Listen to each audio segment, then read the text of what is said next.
शीतल निर्मल कोमल रख लो ये मन, झलमल निश्चल पल पल रख लो ये मन। शिव की याद में तुम बिता लो हर पल, बिता लो हर पल। खुशियों के सागर में लहराता ये रहे,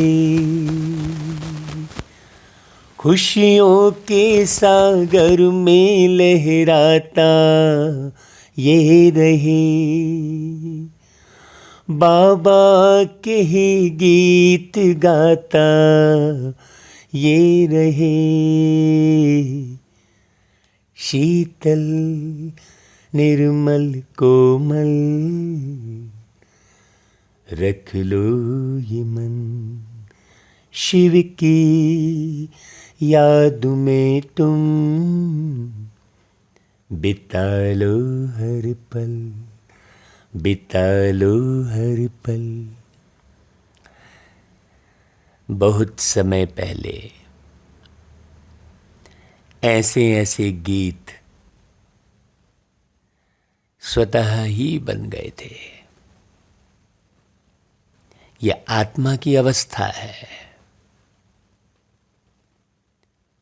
जितना भी सृजन होता है वो आत्मा की अपनी अवस्था होती है।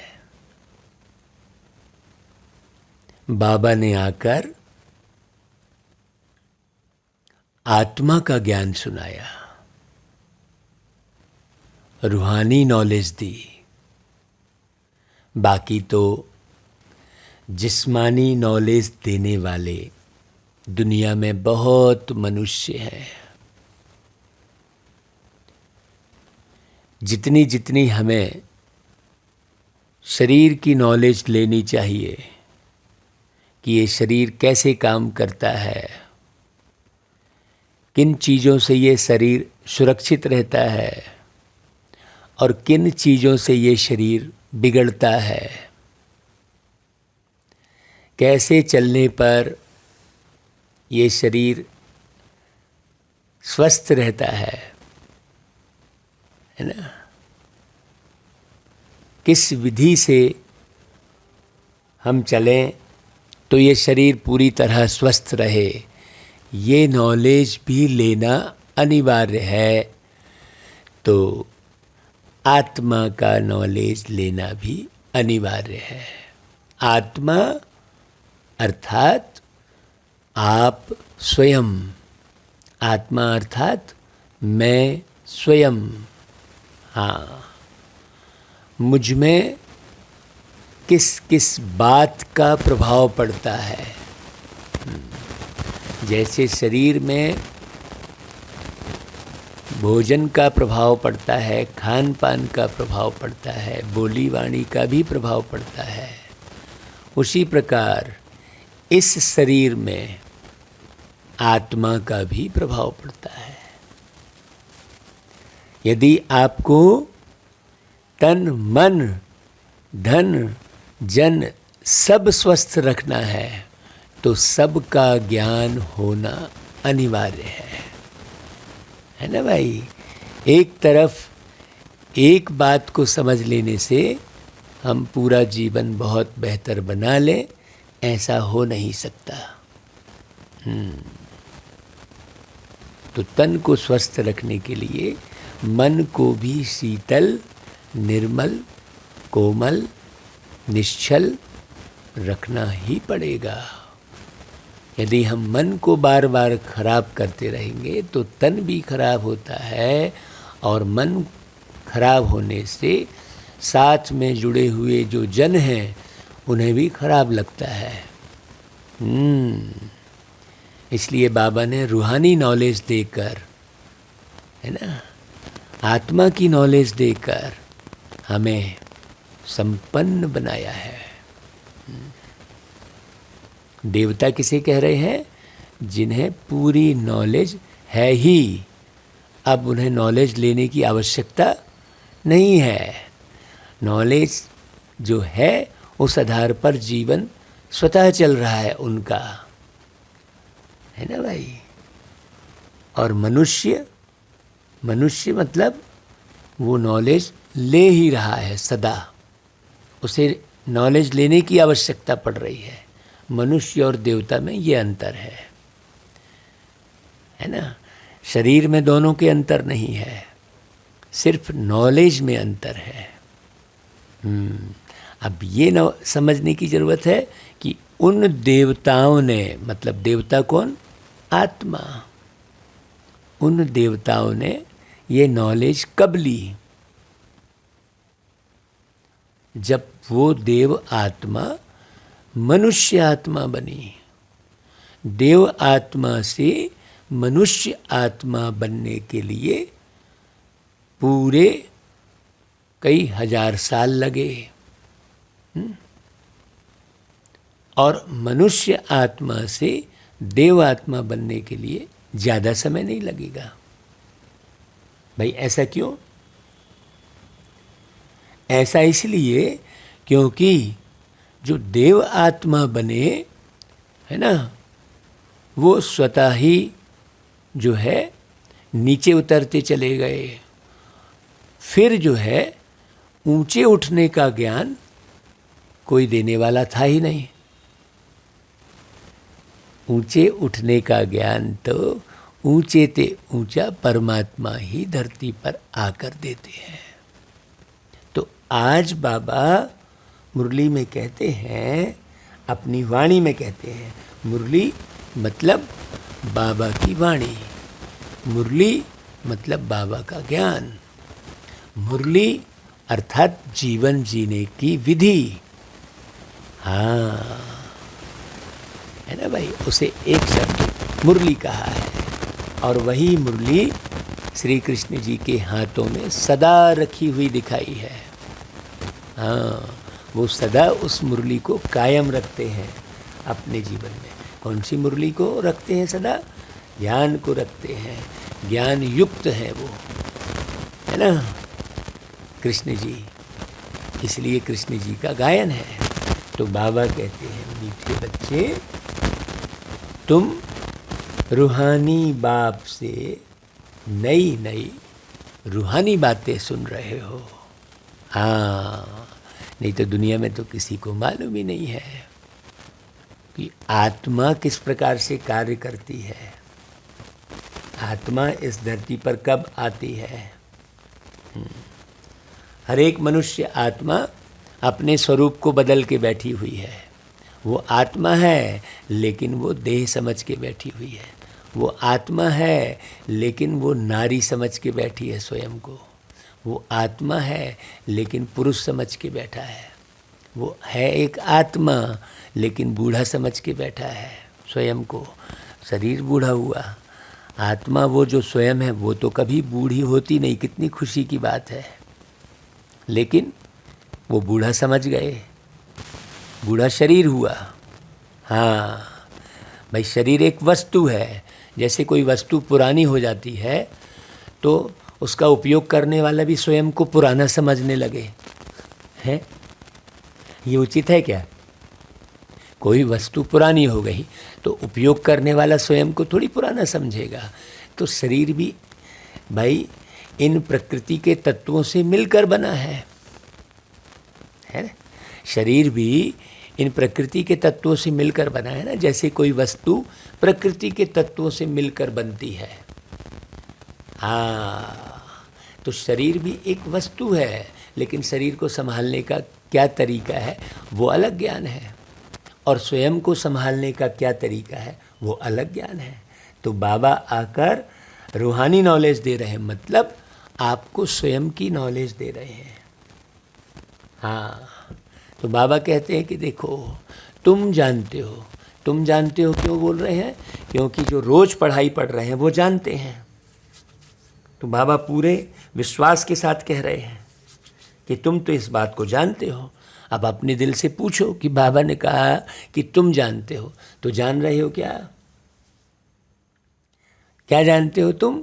कि जैसे हम आत्माएं अपना रूप बदल कर आए हैं। भाई पहले देव रूप था और अब मनुष्य रूप हो गया है ना भाई। हाँ, पहले सुर थे, बिल्कुल अच्छे सुर में चलते थे, अब असुर हो गए हैं, है ना भाई। पहले परम धाम में तुम आत्मा थे, अब शरीर समझने लगे अपने आप को। तो ऐसे रूप बदल कर आए। क्या और क्या रूप बदले? कभी किसी नाम रूप में जिए, कभी किसी नाम रूप में जिए, अलग अलग नाम रूप में जिए। वैसे ही शिव बाबा भी ब्रह्मा के तन में आए, तो शिव बाबा का रूप हमें अलग पहचान में आना चाहिए।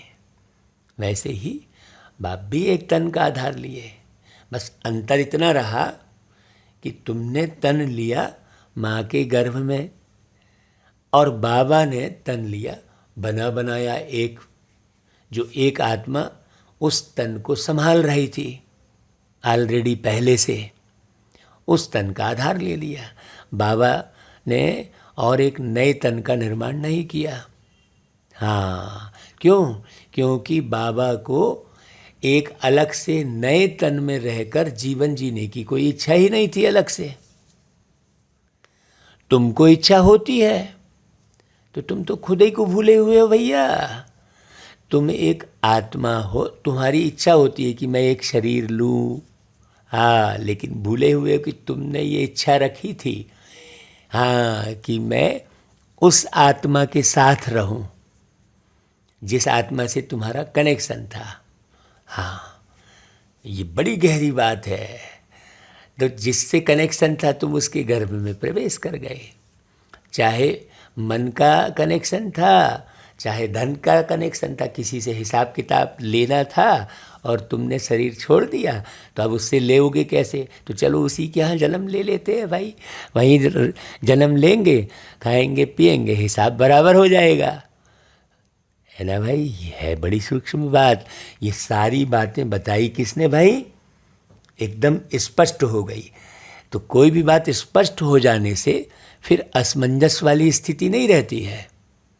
लेकिन बहुत सी मनुष्य आत्माएं क्या कर रही हैं, जो बाबा के बच्चे भी हैं, जो रोज मुरली सुन रहे हैं, लेकिन फिर भी हमेशा असमंजस की स्थिति में रहने के कारण अंदर स्वयं में तनाव उत्पन्न करते हैं। बार बार उस स्वरूप में न रहने के कारण बार बार तनाव उत्पन्न होता है, जबकि बिल्कुल सिंपल सी बात है। और वो वातावरण ही खराब करते रहते हैं छोटी छोटी सी बात में, है ना भाई। इससे क्या हो रहा है? इससे फिर विषय विकार टच होते हैं। फिर सोचता है व्यक्ति, अरे हम तो पहले ही ठीक थे, ये बाबा के ज्ञान में आने के बाद पता नहीं क्या हो गया, ऐसा सोचने लगते हैं। उल्टा माया जो है उनकी बुद्धि को उल्टा कर देती है। बाबा कहते हैं छोटे छोटे बच्चे बाप की समझानी पर अच्छी रीति ध्यान दें। हाँ, तो कौन सा टाइटल ले सकते हैं भाई? छोटे छोटे बच्चे भी, हाँ, स्पिरिचुअल लीडर का टाइटल ले सकते हैं। हाँ, है ना भाई, बहुत बारीक बात है। छोटे बच्चे अगर कोई हिम्मत का काम करके दिखाएं, बाप से जो सुनते हैं उस पर ध्यान दें अच्छे से और दूसरों को समझाएं, तो उन्हें सब बहुत प्यार करेंगे। अरे वाह, इतना छोटा सा बच्चा इतनी अच्छी बातें समझा रहा है। ये अवसर हर एक बच्चे को भगवान देते हैं। लेकिन उम्र बढ़ती चली जाती है और वो बच्चा ध्यान नहीं देता है, फिर तो बड़ा हो गया। बड़े होने के बाद कोई शाबाशी थोड़ी है। हाँ, बड़ी गहरी बात है। तो जल्दी जल्दी समझो, जो नए आए हैं वो जल्दी समझें, तो बाप का नाम भी बाला हो जाएगा। भाई कहते थे ना कि छोड़ भी दे आकाश सिंहासन, धरती पर फिर आ जा रे, या फिर धरती पर आ जा रे। तो ये फिर धरती पर आ जा रे का मतलब क्या हुआ? छोड़ भी दे आकाश सिंहासन। इस गीत से ये अर्थ हुआ कि आकाश से उस पार बैठे हैं, है ना भाई, आकाश से उस पार बैठे हैं। आकाश के ऊपर सिंहासन, भाई सिंहासन तो किसी के ऊपर रहता है ना। धरती के ऊपर कोई चीज़ रखिए फिर उसके ऊपर तुम बैठे हो। तो आकाश सिंहासन मतलब आकाश सिंहासन है, उसके ऊपर बैठे हैं परमात्मा। छोड़ भी दे आकाश सिंहासन, धरती पर तू फिर धरती पर आ जा रे, ये गीत है। मतलब पहले भी आए थे, है ना भाई। गीत से समझ में आ रहा है ना। तो बाबा कहते हैं ओम शांति। बच्चों ने बुलाया और बाबा ने परमात्मा ने रेस्पॉन्ड किया। प्रैक्टिकल में बच्चे क्या कहते हैं कि बाबा आप फिर से रावण राज्य में आ जाओ। भाई क्यों बुला रहे हैं? दुखी होने के कारण बुला रहे हैं। तो ज़रूर भगवान ने ऐसी कोई विधि सिखाई होगी पहले भी, जो सुखी हुए होगे हैं, तब ना फिर बुलाए। जैसे भाई कोई चीज़ बिगड़ जाती है, हमसे नहीं बनती है, तो फिर उस व्यक्ति को बुलाया जाता है कि भैया आओ, पहले भी तुमने सुधारा था, खूब अच्छा सुधारा था, अभी फिर से सुधार दो। मान लो कोई मशीनरी बिगड़ जाती है, गाड़ी चलाते हो बिगड़ जाती है, घर की कोई सामग्री बिगड़ जाती है, तो जो अच्छे से बनाता है उसको याद करते हो ना आप, कि भैया आपने पहले भी बनाया था, खूब अच्छे से बनाया था, हम बड़े सुखी हो गए थे, और अभी फिर से आ जाओ और बना दो। तो बिगड़ी हुई धरती पर ही तुम बुलाते हो, फिर बाबा बना के चले जाते, उसके बाद थोड़ी बुलाते हो। हाँ, तुम्हारी कोई चीज़ बन जाती है, उसके बाद उसको थोड़ी बुलाते हो, फिर उस चीज़ का उपयोग करते हो। हाँ, है बड़ी गहरी बात। तो बाबा कहते हैं कि आप फिर से रावण राज्य में आ जाओ, ऐसा कह के तुम बुलाते हो। अक्षर भी है ना, फिर से माया का परछाया पड़ा है गीत में, वो है अक्षर। तो माया कहा जाता है किसको? रावण को।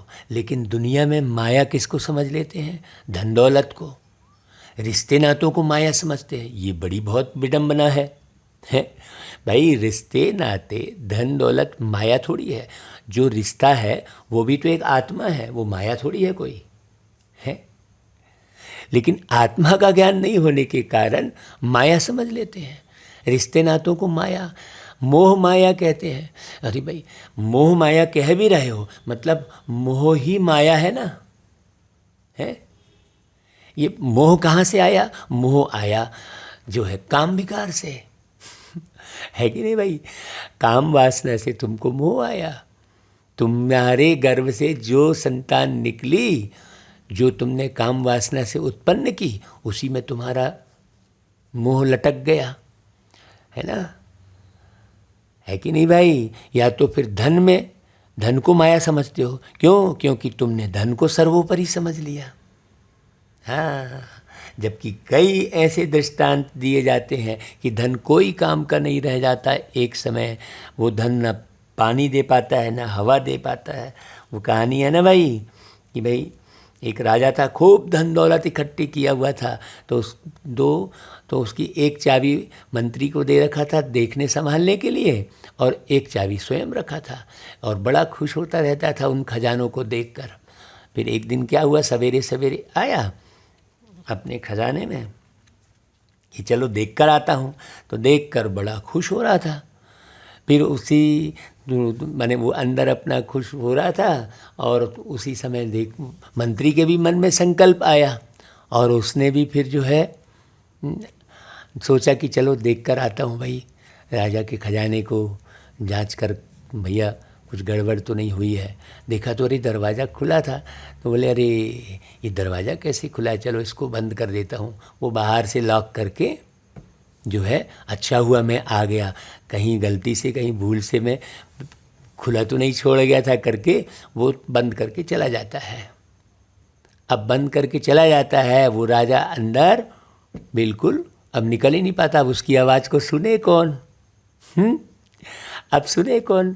अब वो जितना खजाना है उससे कहता है अरे खजाने, अब बताओ तुम मेरे को पानी दे सकते हो?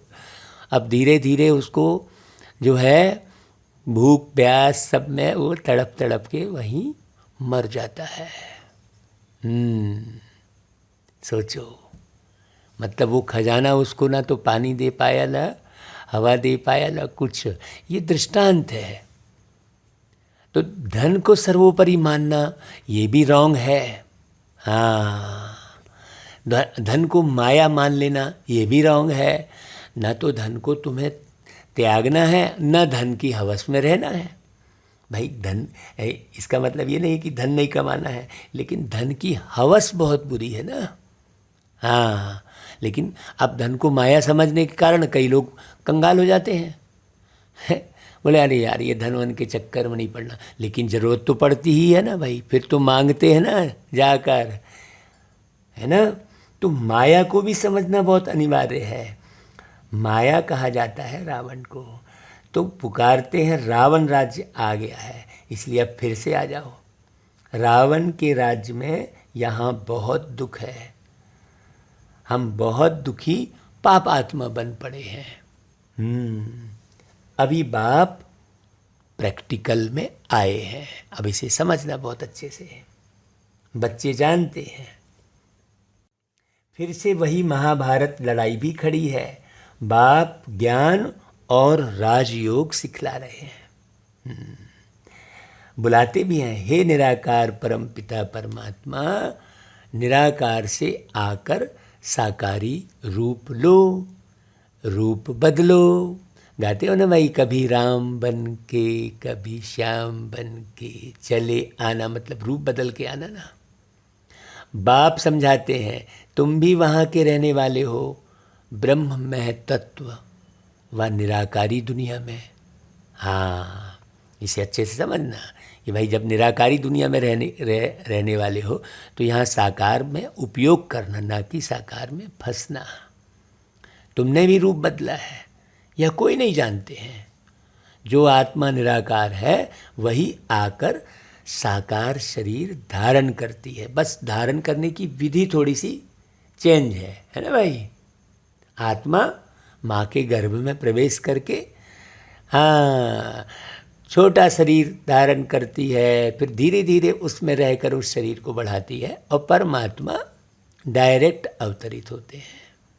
तो वह है निराकारी वर्ल्ड, और यह है साकारी दुनिया, और वह है सटल वर्ल्ड अर्थात आकारी दुनिया, वह अलग है।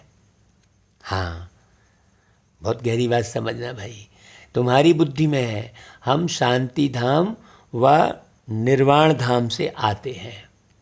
बाप को जब पहले पहले नई रचना रचनी होती है तो सूक्ष्म वतन को ही रचेंगे ना। सूक्ष्म वतन में अभी तुम वाया सूक्ष्म वतन से नहीं आते हो, तुम सीधे आते हो। हाँ, तुम्हें कोई सूक्ष्म नॉलेज नहीं रहती है वहाँ से, है सूक्ष्म ज्ञान नहीं रहता है कि तुम एक आत्मा हो, यहाँ शरीर ले रहे हो, ऐसा ज्ञान नहीं रहता है। सूक्ष्म आत्मा का ज्ञान रहता नहीं है, बस चले जाते हो धरती पर इच्छा के वशीभूत होकर। तो पहले पहले तुम सूक्ष्मतन से नहीं आते हो, सीधे आते हो। अभी तुम सूक्ष्मतन में आ जा सकते हो, मतलब सूक्ष्म बातों को समझ सकते हो। बाबा धरती पर आकर बहुत सूक्ष्म बातें समझाते हैं। हाँ, जब सूक्ष्म बातें समझ में आती है तब तुम उस अवस्था में रहते हो कि हाँ भाई मैं अति सूक्ष्म आत्मा हूँ और इस देह से अलग आत्मा हूँ। हाँ, एकदम लाइट हूँ, मतलब हल्का रहने वाला हूँ, भारी नहीं। किसी भी बात में भारी हो गए तो पूरा वातावरण ही खराब होता है ना भाई। अब आप लगातार सुन रहे हो, समझ रहे हो, फिर भारी हो रहे हो तो भारी होने से क्या हो रहा है, सूक्ष्म हल्के जो ज्ञान बाबा दे रहा है वो नहीं समझ में आएगा, तुम्हारा ही जीवन नष्ट होगा। और तुम्हारे साथ साथ जो जुड़े होंगे वो भी सोचेंगे अरे यार ये क्या हो रहा है? तो सूक्ष्म वतन में अभी तुम जा सकते हो, फिर कभी जाने का नहीं होता। इसके बाद ये सब बातें थोड़ी तुमको समझ में आने वाली है। पहले पहले तुम वाया सूक्ष्म वतन से नहीं आते, सीधे आते हो। हाँ, पैदल जाने की बात ही नहीं है। जैसे कहते हैं वहाँ पैदल ही जाना है, हैं? सजन रे झूठ मत बोलो, खुदा के पास जाना है, न हाथी है न घोड़ा है, वहाँ पैदल ही जाना है। तो अब इसमें तो आत्मा का ज्ञान स्पष्ट नहीं हुआ ना भाई। खुदा के पास जाना कैसे है भाई? तुम आत्मा निश्चय करोगे, अति सूक्ष्म आत्मा हो तुम, शरीर से निकलने के बाद दिखते नहीं हो, तुम्हारा देहांत होता है, ये मुख्य बात है। तुम्हारा जीवनांत नहीं होता है, तुम्हारा देहांत होता है, इसे समझने की जरूरत है। तो यह साक्षात्कार होता है तुम बच्चों को। कैसे साक्षात्कार होता है? ये मुरली के द्वारा तुम पढ़ते हो, समझते हो। समझना ही साक्षात्कार होना कहलाएगा ना। हाँ, है कि नहीं भाई? समझ में कोई चीज़ आ जाती है। मूल वतन का भी साक्षात्कार हो सकता है, परंतु जा नहीं सकते। बैकुंठ का भी साक्षात्कार हो सकता है, जा नहीं सकते हैं। जब तक संपूर्ण पवित्र नहीं बने हैं, तुम ऐसे नहीं कह सकते कि हम सूक्ष्म वतन में जा सकते हैं। तुम साक्षात्कार कर सकते हो। हाँ, सूक्ष्म ज्ञान तो बाबा ही आकर देता है, शिव बाबा और दादा, और तुम बच्चे हो। तुम बच्चे कैसे नई नई रूहानी बातें सुनते हो। देखो बाबा ने कहा ना, यह बातें दुनिया में कोई नहीं जानते, बल कहते हैं इनकॉर्पोरियल वर्ल्ड, परंतु यह पता नहीं है कि वह कैसी होती है इनकॉर्पोरियल वर्ल्ड। पहले तो आत्मा को ही नहीं जानते, तो निराकारी दुनिया को फिर क्या जानेंगे भाई? बाप पहले पहले आकर आत्मा का रियलाइजेशन कराते हैं। हाँ, अनुभव कराते हैं कि भाई तुम एक आत्मा हो, अलग हो, तुम आत्मा हो, फिर रूप बदला है, अर्थात निराकार से साकार में आए हो। अभी तुम समझते हो कि हम आत्मा ने 84 जन्म कैसे बिताए हैं। वह सारा पार्ट आत्मा में रिकॉर्ड मुआफिक भरा हुआ है। देखो, ये बात तो मालूम नहीं है ना भाई कि मेरा रिकॉर्ड भरा हुआ है। उसे अच्छे से जब ज्ञान सुनोगे तो मालूम पड़ेगा।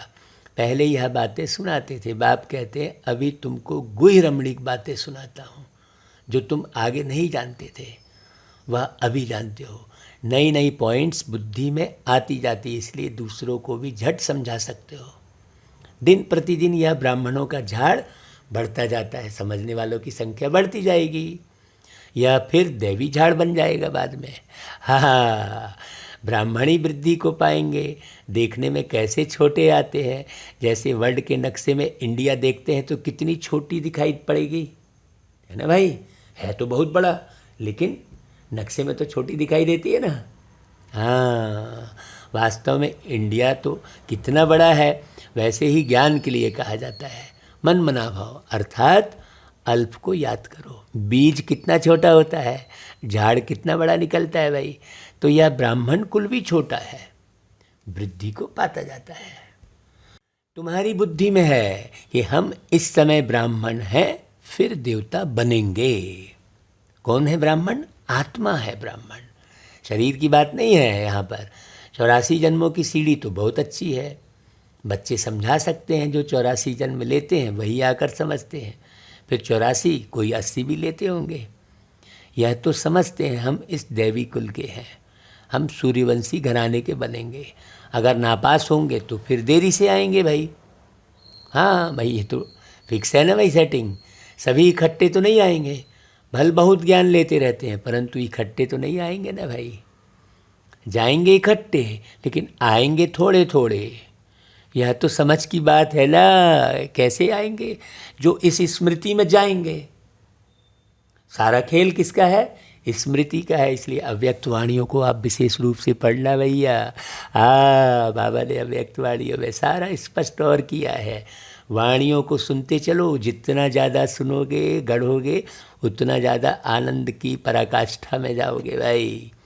हाँ, है ना भाई? तो इकट्ठे तो नहीं आएंगे भाई सब। कैसे इकट्ठे 84 जन्म ले लेंगे? बाप को बुलाते ही हैं, बाबा फिर से आकर गीता का ज्ञान सुनाओ। तो सिद्ध होता है जब महाभारत लड़ाई होती है उस समय ही आकर गीता का ज्ञान सुनाते हैं। जब अज्ञानता में लोग आपस में लड़ते झगड़ते हैं, उनको ही राजयोग कहा जाता है। अभी तुम राजयोग सीख रहे हो। कल्प कल्प 5000 वर्ष बाद बाबा हमको आकर ज्ञान देते हैं, सत्यनारायण की कथा सुनाते हैं भाई कि कैसे नर से नारायण बनना है। या कहाँ से आए फिर कहाँ गए, जिनकी पूजा कर रहे हैं वो गए कहाँ जानते ही नहीं है, वही वही फिर से नर बन गए, है ना भाई। सामने उनकी मूर्ति रख के पूजा किए जा रहे हैं, अभी वो नर बन के कहीं कहीं पार्ट बजा रहे हैं, लेकिन पता ही नहीं है। बाप समझाते हैं, बच्चे यह रावण की परछाया जो पड़ी है, अब ड्रामा अनुसार रावण राज्य अब खत्म होना है। बाबा आ गया, अब भाई आ गया भाई, जैसे मिस्त्री आ गया अब गाड़ी को ठीक कर देगा बोलते हैं, फिर तुम उस गाड़ी को बढ़िया चला सकोगे, है ना भाई। यहाँ तो सीधा सीधा नया निर्माण है भाई।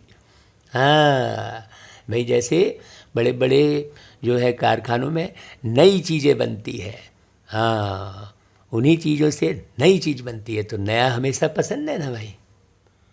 तो अब फिर से रावण राज्य खत्म होना है। सतयुग में है राम राज्य और इस समय है रावण राज्य। भाई झूठ दुख देता है, सत्य सुख देता है। कहते हैं राम राज्य सपने हूँ दुख नाही, मतलब राम के राज्य में सपने में भी दुख नहीं था भाई। शिव भगवान वाच, हम तो कृष्ण भगवान वाच सुनते आए थे, हाँ है कि नहीं भाई। अभी तुम समझते हो, हमारे में जो ज्ञान आया है वह इस दुनिया में किसको भी है नहीं। कितना वंडरफुल है, सोचो कितना दशा होना चाहिए। हमारी यह नई पढ़ाई है नई दुनिया के लिए। हाँ भाई, गीता में कृष्ण का नाम लिखा है, वह तो पुरानी बात हुई ना, तुम अभी नई बात सुन रहे हो। कहेंगे यह तो कभी नहीं सुना। हाँ शिव भगवान वाच है भाई, लोग बोलेंगे हम तो कृष्ण भगवान वाच सुनते आए थे, तुम ये क्या बात कर रहे हो। तुम नई दुनिया के लिए एवरीथिंग नया ही सुनोगे ना भाई, न्यू सुनते हो। यह सब जानते हैं कि भारत प्राचीन है, परंतु कब था, इन लक्ष्मी नारायण का राज्य कैसे चला, इन्होंने कैसे राज्य पाया, फिर कहाँ चला गया, यह किसकी भी बुद्धि में नहीं आता भाई।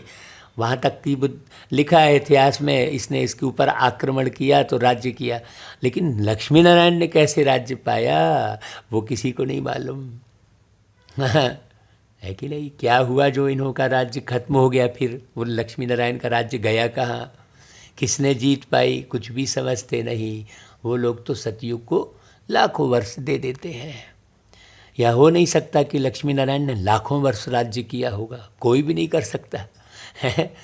फिर तो सूर्यवंशी राजाएं ढेर हो, किसका भी तो नाम है नहीं अभी। 1250 वर्ष का किसको पता ही नहीं है। फिर लक्ष्मी नारायण का राज्य कहाँ तक चला यह भी किसको पता नहीं। तो फिर लाखों वर्ष का पता किसको कैसे पड़ सकता है भाई। किसकी भी बुद्धि काम नहीं करती है। क्यों? क्योंकि आत्मा ही नहीं समझ रहे हैं। देह समझ के कार्य कर रहे हैं तो बुद्धि कहाँ से काम करेगी भाई। अभी तुम छोटे छोटे झट समझा सकते हो, यह है बहुत सहज। भारत की कहानी है, सारी स्टोरी है। सतयुग त्रेता में भी भारतवासी राजाएं थे, अलग अलग चित्र भी है सबके। यहाँ तो हजारों वर्ष कह देते हैं, बाप कहते हैं यहाँ है ही मात्र 5000 वर्ष की कहानी। बार बार वही रिपीट होती है, ये किसी को भी नहीं मालूम। आज से 5000 वर्ष पहले लक्ष्मी नारायण का राज्य था, डिनाइस्टी थी। फिर पुनर्जन्म लेना पड़े। छोटी छोटी बच्चियाँ इतना थोड़ा भी बैठ समझाएं तो समझेंगे यह तो बहुत अच्छी नॉलेज पड़ी हुई है भाई। यह स्पिरिचुअल नॉलेज सिवाय स्पिरिचुअल फादर और कोई के पास है नहीं। तुम कहेंगे हमको भी स्पिरिचुअल फादर ने आकर बताया है। आत्मा शरीर द्वारा सुनती है, आत्मा ही कहेगी ना हम फलाना बनते हैं। सेल्फ को मनुष्य रियलाइज नहीं करते हैं है ना भाई। हमको बाप ने रियलाइज कराया है। हम आत्मा पूरे 84 जन्म लेते हैं। ये रियलाइज हुआ। जब तक ये रियलाइज नहीं होगा ना तब तक उस अनुसार आप पुरुषार्थ नहीं करेंगे, नहीं तो आप लगे रहेंगे। 84 जन्म लिए हैं तो आपके ऊपर, मान लो आपने 84 लिए या 80 लिए, तो 80 जन्म लिए तो 80 दूनी 160, तो आपके माता ही पिता हो गए ना भाई। भाई जोड़े तो होंगे ना, जितने जन्म लिए होंगे उतने माता पिता तो होंगे, तो उनका भी तो आपके ऊपर हिसाब किताब है, कर्जा है ना भाई उन माता पिताओं का। तो कौन समझाएगा, उनको भी तो रास्ता बताना पड़े। हाँ, तो जिनको 84 जन्म की कहानी समझ में आई होगी वो बिल्कुल लग के पुरुषार्थ करेगा। अभी सोचो, क्या तुमने 160 आत्माओं को ज्ञान सुनाकर समझाया है? इतनी मेहनत की है अच्छे से सोचो, जबकि लाखों आत्माओं को आपको ज्ञान सुनाना समझाना है स्वयं को बनाकर। तो रियलाइज नहीं करोगे जब तक कैसे करोगे? हमको बाप ने रियलाइज कराया है। ऐसी ऐसी बातें बैठ समझाएं तो कहेंगे इनको तो बहुत अच्छी नॉलेज है। गॉड नॉलेजफुल है ना भाई। हे प्रभु आनंद दाता ज्ञान हमको दीजिए, तो ज्ञान दीजिए करके परमात्मा से ही बोलते हो ना, तो ज़रूर वो ज्ञान के सागर होंगे ना भाई। तो कौन सा ज्ञान सुनाएंगे, ये भी तो समझने की बात है। तुम रामायण में जो सुनते सुनाते हो कहानी, गीता में कृष्ण जी की कहानी सुनते हो, वो थोड़ी सुनाएंगे, वो अलग ही सुनाएंगे ना। इसलिए कहते हैं हे प्रभु तेरी गत मत न्यारी, तो है ना भाई न्यारी। गाते भी हैं God is knowledgeful, blissful, liberator, guide, परंतु कहाँ ले जाने वाला है यह कोई नहीं जानते हैं। यह बच्चे समझा सकते हैं। अब बच्चे भी बस कोताही बरत रहे हैं, बस उस तरफ ध्यान ही नहीं दे रहे। सारा समय बस खाना पीना, लड़ना झगड़ना, इधर उधर जाना, ये लेना वो खाना, वो उसी में लगे हैं। इस पर कोई, अब भाई तुम समझ गए, तुम कैसे समझे? बड़ी मुश्किल से तो तुम समझे ना। अब कोई नए को जब समझाओगे वो भी तो थोड़ा टाइम लगाएगा ना। तुम कितने साल में समझे पहले ये देख लो। अब तुम दूसरे को समझाने बैठे और वो नहीं समझा तो तुमने छोड़ दिया, कह दिया भाई अरे वो समझता ही नहीं तो हम क्या करें, ऐसा बोल दिया। अब अगर बाबा ऐसा बोलते तो फिर तुम समझ पाते क्या? अरे नहीं समझते, हम चलें भाई परम धाम में, तो नई दुनिया, अच्छी दुनिया निर्माण हो पाती क्या? तो जैसा बाबा मेहनत कर रहे हैं वैसे हम बच्चों को भी करना ही चाहिए ना भाई। तो लिबरेटर आकर तब आकर करते हैं जब मनुष्य बहुत दुखी होते हैं। अभी तो तुम्हें दुखी सारी दुनिया दिखाई दे रही है। एक रावण का राज्य होता है, अभी हेवनली गॉडफादर कहा जाता है भगवान को, हेल को रावण राज्य कहा जाता है। यह नॉलेज किसको बैठ सुनाओ, जट कहेंगे यह सबको चल कर सुनाओ।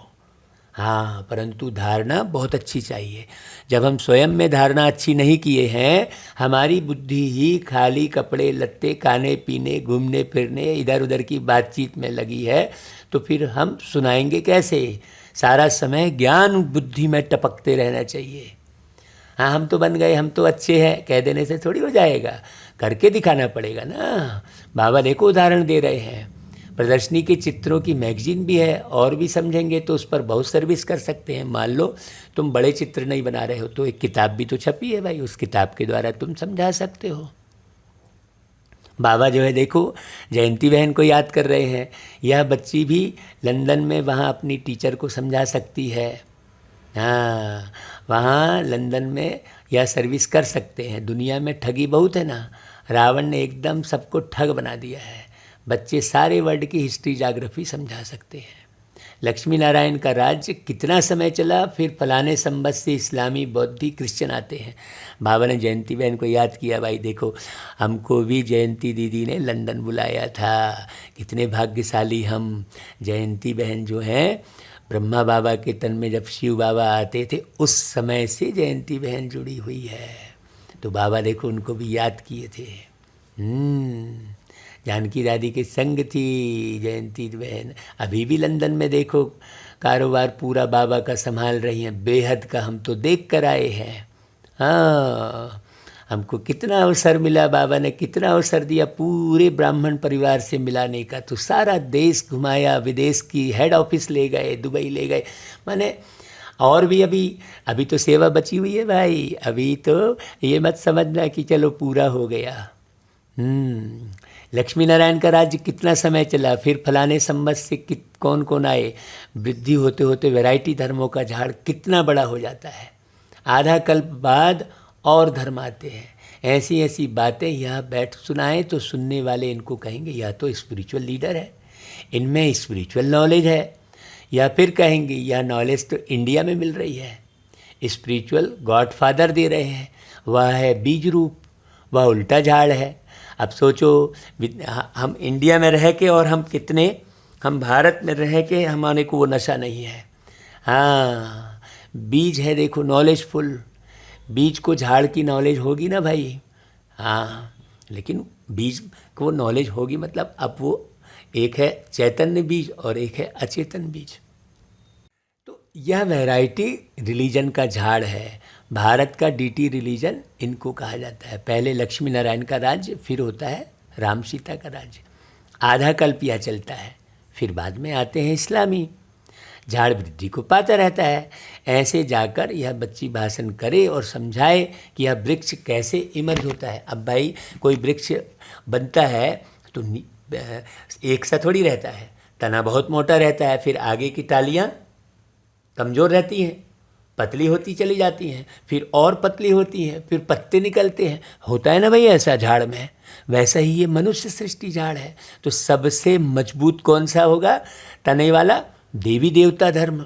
हाँ, बड़ी समझने की बात है। और जड़ में हम बैठे हैं। हाँ, और जड़ में हम बैठे हैं। हम जड़ हो गए थे। हाँ, बाबा ने आकर हमको फिर से पुनर्जीवित किया कहना चाहिए, और हम फिर जो है झाड़ उत्पन्न करने के लायक बने। जड़ से फिर झाड़ बनता है बड़ी गहरी बात। बहुत बारीकी समझने की ज़रूरत है। अब आप पढ़ ही नहीं रहे हो तो समझोगे कैसे? तो यह सृष्टि चक्र कैसे फिरता है हम समझा सकते हैं। विलायत में तो कोई है नहीं।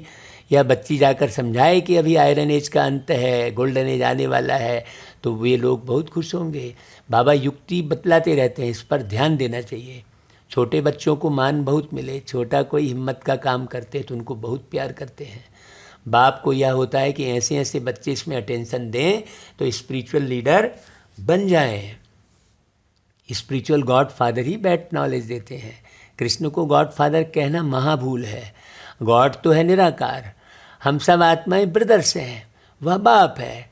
सब आयरन एज में जब दुखी होते हैं तब बाप आते हैं। भाई दुखी कब होते हैं? आयरन एज में। लोहे के समान बुद्धि हो जाती है, काली बुद्धि हो जाती है। काली बुद्धि किसके कारण हो जाती है? वो काले काम विकार के कारण। भाई काम वासना में जाने पर ही कहते हैं ना काला मुंह कर दिया। क्रोध में थोड़ी कहेंगे काला मुंह कर दिया है। हाँ, मोह में अंधे हो जाते हैं। बस अपने बच्चे का सब दिखाई देगा, दुनिया का दिखाई ही नहीं देगा। ये मोह में अंधापन कहलाता है। हाँ, तो जब फिर आयरन एज होता है तो बाप को गोल्डन एज स्थापन करने आना होता है। एज माने होती है अवस्था। सोने जैसी अवस्था, लोहे जैसी अवस्था, ये समझना। यहाँ लोहा सोना चांदी की बात नहीं चल रही है।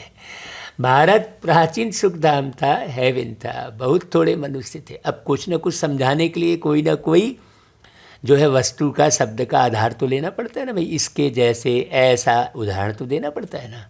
अब हम उदाहरण जो दिए उसी पर चिंतन मनन करने लग गए तो वो तो गलत हो जाएगा।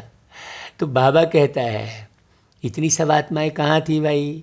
जब थोड़े से लोग थे तो शांति धाम में थी ना। तो ऐसे समझाना चाहिए। इसमें डरने की बात ही नहीं है। यह तो कहानी है भाई, कहानी खुशी से बताई जाती है।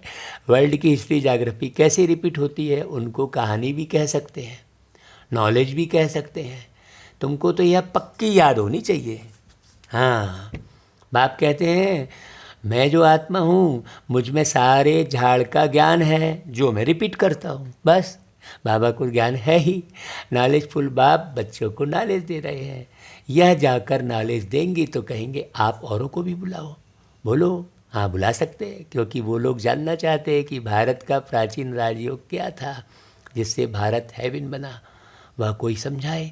अब सन्यासी क्या सुनाएंगे भाई? स्पिरिचुअल ज्ञान सिर्फ गीता में है, तो वह जाकर गीता ही सुनाते हैं। गीता कितनी पढ़ते हैं, कंठ करते रहते हैं। क्या यह स्पिरिचुअल नॉलेज है? यह तो बनाई है मनुष्य के नाम पर। स्पिरिचुअल नॉलेज तो मनुष्य दे न सके। हाँ, तुम अभी फर्क समझते हो। उस गीता में और जो बाबा सुनाते हैं उसमें रात दिन का फ़र्क है। दिया फादर ने और नाम डाल दिया कृष्ण का। सतयुग में कृष्ण को यह नॉलेज तो है नहीं। नॉलेजफुल है ही गॉड फादर, परमात्मा शिव। कितनी अटपटी बातें हैं। कृष्ण जो आत्मा है जब सतयुग में थी तब तो नॉलेज है नहीं। कितना सूत मूंझा हुआ है, कितना सुलझाना है भाई। तो छोर पकड़ में आएगा तब तो सुलझाओगे। अब छोर ही पकड़ में नहीं आएगा तो कैसे सुलझाओगे भाई? है कोई भी धागा मूंझ गया है, पूरा उलझ गया है, तो छोर तो ढूंढना पड़े।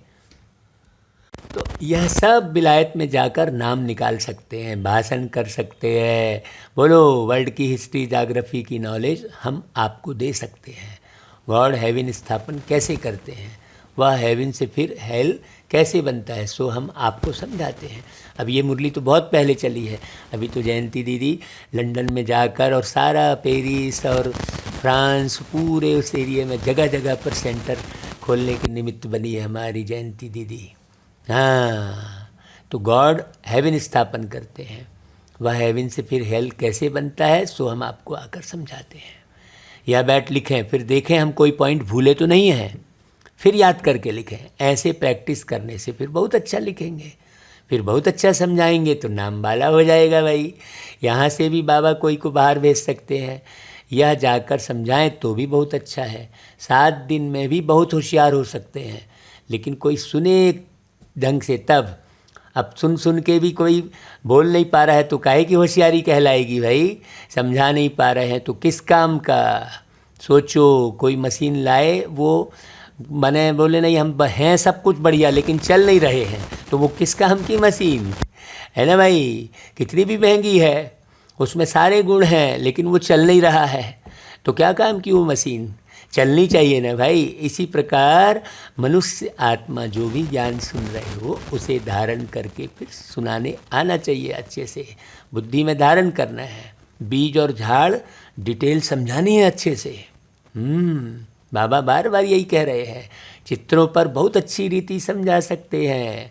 सर्विस का शौक़ होना चाहिए, बहुत ऊंच मर्तबा हो जाएगा। नॉलेज बड़ी सहज है। हाँ, यह है पुरानी छीछी दुनिया। स्वर्ग के आगे यह पुरानी दुनिया जैसे गोबर मिसल है, इनमें बास आती है।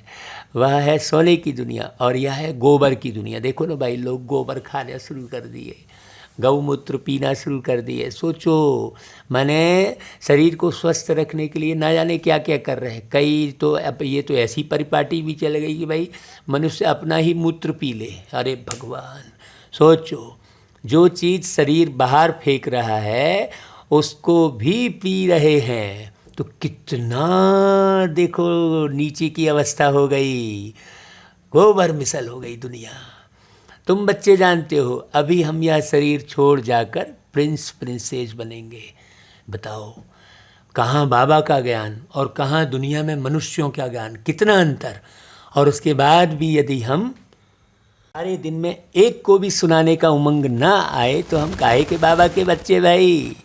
पूछो अपने आप से, कितनों को ये मुरली भेज रहे हो। कम से कम यदि आप सुना नहीं सकते हो तो ये सुनी सुनाई बनी बनाई मुरली को भेज तो सकते हो। आप ज़रूर सुन रहे हो बस, लेकिन भेज नहीं रहे हो, ये तो पूरा मालूम पड़ता है। हाँ, साइंस के ऐसे साधन हैं जिसमें सब मालूम पड़ता है कि कौन कितनी मुरली भेज रहा है। वो कोई माने बढ़ ही नहीं रहे हैं लोग, किसी नयों का फ़ोन ही नहीं आ रहा है कि हाँ भाई हमको फलाने से मुरली मिली थी और हमने पढ़ी सुनी। भाई प्रेरित करना पड़ेगा, ऐसे नहीं आपने ग्रुप में डाल दिया। अरे ग्रुप तो ढेर सारे होते हैं, आपको भेजने के बाद उसे प्रॉपर वे में फ़ोन करना पड़ेगा। भैया हमने आपको जो भेजा है उसे सुनिए, आपको उसको सुनने से एकदम स्वस्थ शरीर हो जाएगा, क्योंकि शरीर के स्वास्थ्य के लिए सब फिक्र कर रहे हैं। तो आप ऐसा बोल सकते हैं अच्छे से, क्योंकि मन स्वस्थ होगा तो तन स्वस्थ होगा भाई। बताओ कितनी मेहनत कौन कौन कर रहा है अभी, आप बताओ। और जो यूट्यूब पर सुन रहे हैं वो बताएं कि कितने लोगों को, कौन कौन कितने लोगों को भेज रहे हैं। बाबा की ज्ञान में कोताही जो बरतेगा वो बहुत पछताएगा बाद में। बाबा कह रहे हैं देखो, वहाँ ऐसे विमान होंगे फुल प्रूफ होंगे, ऐसे क्रैश हो गए नहीं।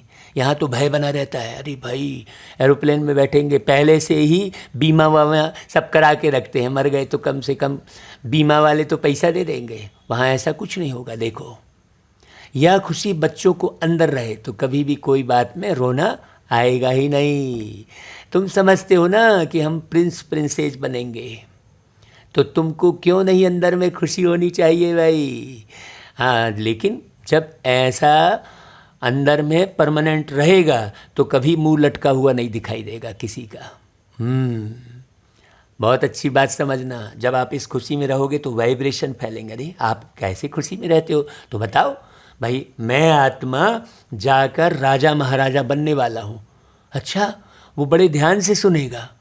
मैं महारानी बनने वाली हूँ, मैं आत्मा हूँ, ये शरीर छोड़ूंगा, तुम भी शरीर छोड़कर एक जन्म लिए हो, ऐसा समझा सकते हो अच्छे से, बड़ा सरल है। लेकिन होना रहेगा तब ना, तब तो समझा पाओगे। हाँ, कि भाई भविष्य हम ऐसे स्कूल में जाएंगे या करेंगे। बच्चों को पता नहीं क्यों भूल जाता है। बाबा देखो बोल रहे हैं, आके विश्वास ही नहीं हो रहा है ना कि भाई भगवान आया है, बस आया है बोल दिए, लेकिन अंदर में अगर वो रहे, भाई जैसे आपके नाते रिश्तेदार आपके घर पे आए तो आप कितने खुश हो जाते हो। आपको पक्का रहता ना आए हैं, कि डाउट रहता है कि नहीं आपकी मम्मी है कि नहीं है, ऐसा डाउट रहता है क्या?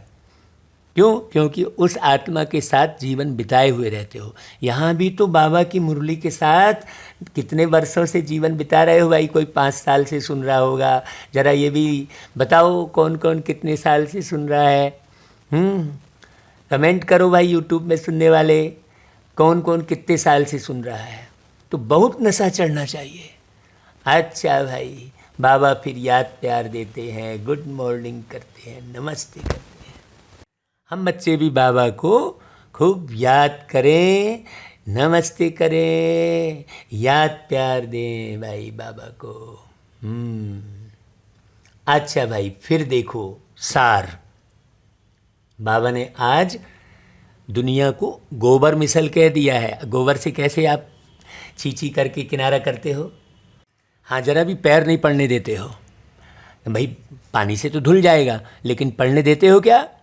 तो गोबर मिसल छीछी दुनिया है, इसमें तुम्हारे पैर नहीं पड़ने चाहिए। इस पुरानी छीछी गोबर मिसल दुनिया को बुद्धि से भूल सतयुगी दुनिया को याद कर अपार खुशी व नशे में रहना है। कभी भी रोना नहीं है। बार बार बस यहाँ जाएंगे वहाँ जाएंगे, पुरानी दुनिया के ही ख्यालात चल रहे हैं। फैशन, जो नया फैशन चल रहा है, अरे आजकल ये फैशन चल रहा है हम वही पहनेंगे, आजकल ये खाना पीना चल रहा है हम वही खाएंगे पिएंगे, आजकल ऐसी गाड़ी हो रही है करोड़ रुपए की आ रही हम वही लेंगे। ये सब क्या है? ये सब पुरानी दुनिया, गोबर मिसल दुनिया में बुद्धि लगाना है। हाँ, किसी के व्यवहार में, हाँ वैसा, अरे भाई काहे को किसी के व्यवहार में आप उलझते हो, है ना भाई। दूसरी पॉइंट सुनो, बाप जो रमणीक बातें सुनाते हैं उन्हें धारण कर सबको समझाना है। देखो सब शब्द आया है, हाँ सबको समझाना है। स्पिरिचुअल लीडर का टाइटल लेना है। देखो बाबा ने क्या बोल दिया, आध्यात्मिक गुरु, स्पिरिचुअल लीडर का टाइटल ले लो भाई। बाबा दे रहा है, देखो बाबा जो है श्रीमत दे रहे हैं कि करो मेहनत और कहलाओ तुम स्पिरिचुअल लीडर, मना थोड़ी है। अच्छा भाई, फिर वरदान, कर्म करते हुए कर्म के बंधन से मुक्त रहने वाले, हाँ सहज योगी, स्वतः योगी भव। जो महावीर बच्चे हैं उन्हें साकारी दुनिया की कोई भी आकर्षण अपनी तरफ आकर्षित नहीं कर सकती। हाँ, हम तो हिरे ही हुए हैं इधर उधर, सोचो बारी की बात। हाँ, वे स्वयं को 1 सेकंड में न्यारा और बाप का प्यारा बना सकते हैं, जो दुनिया के आकर्षण से अलग है। डायरेक्शन मिलते ही शरीर से परे अशरीरी, आत्माभिमानी, बंधन मुक्त, योग युक्त स्थिति का अनुभव करने वाले ही सहज योगी, स्वतः योगी, सदा योगी, कर्म योगी और श्रेष्ठ योगी हैं। देखो भाई कौन है? जो शरीर से परे अशरीरी अवस्था में है। हाँ, जिनको यहाँ की देह, दुनिया, दौलत, नाम, मान, शान, फैशन, ये आकर्षण कुछ भी नहीं है, वो योगी कहलाएगा। हाँ, अब पहन लिए सफ़ेद साड़ी और लगा रहे हैं लिपस्टिक, तो वो थोड़ी योगी कहलाएगा भाई, ज़रूरत ही नहीं है। पहन लिए भाई, लगा लिए बैच और बस जो है खूब पाउडर स्नो का शौक कर रहे हैं, ख्याल कर रहे हैं, जे डीओ लगा रहे हैं, अरे ऐसा थोड़ी है। कि भाई सफ़ेद वस्त्र पहन ली, अरे अंदर से सफ़ेद बनना है। सफ़ेद वस्त्र तो सेवा के लिए पहनाए है बाबा ने, बैच सब सेवा के लिए पहनाए हैं। अंदर की चाहत को तो ख़त्म करो। दुनिया भर के जो है स्नो पाउडर बाबा ने मुरलियाँ चलाई हैं। तो वरदान कितना गहरा गंभीर है कि जो महावीर बच्चे हैं उनको साकारी दुनिया की कोई भी चीज़ आकर्षित नहीं कर सकती। वह जब चाहें, जितना समय चाहें, अपने संकल्प श्वास को एक प्राणेश्वर बाप की याद में स्थित कर सकते हैं। अभी देखो बाबा की याद कितनी आती है, कितने आंसू आते हैं बाबा की याद में। हाँ, सोचने की बात है। कोई भी बहुत अच्छा है बच्चा, उसको बनाया किसने? हाँ, अच्छा भाई, फिर स्लोगन, एक रस स्थिति के श्रेष्ठ आसन पर विराजमान रहना, यही तपस्वी आत्मा की निशानी है। एक रस स्थिति, बाबा से ही रस मिल रहा है। हाँ, ऐसा प्यार बाबा बहाए, जन्म जन्म की प्यास बुझाए, ऐसा प्यार बाबा बहाए। ये देखो, ये बाबा की याद में कैसे गीत बने हैं भाई, है ना भाई। आपके जैसे बाबा प्यार करने वाला दूजा नहीं है कोई, ऐसा दिल वाला।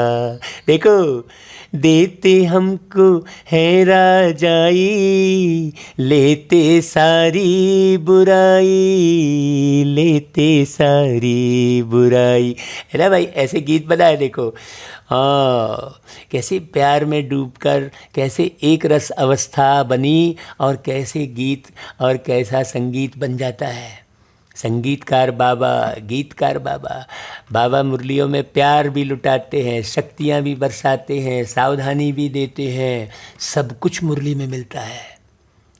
हाँ, सब कुछ तो मिल गया है तुझे चाहने के बाद। हाँ, बाबा से प्यार करो। है कि नहीं भाई। अच्छा भाई, ओम शांति। फिर कल 11 सितंबर की मुरली फिर बाबा चलवाएंगे, अच्छी अच्छी बातें बताएंगे। सारा दिन बाबा की याद में रहकर बिल्कुल हर पल बिताना। अच्छा भाई, अलविदा।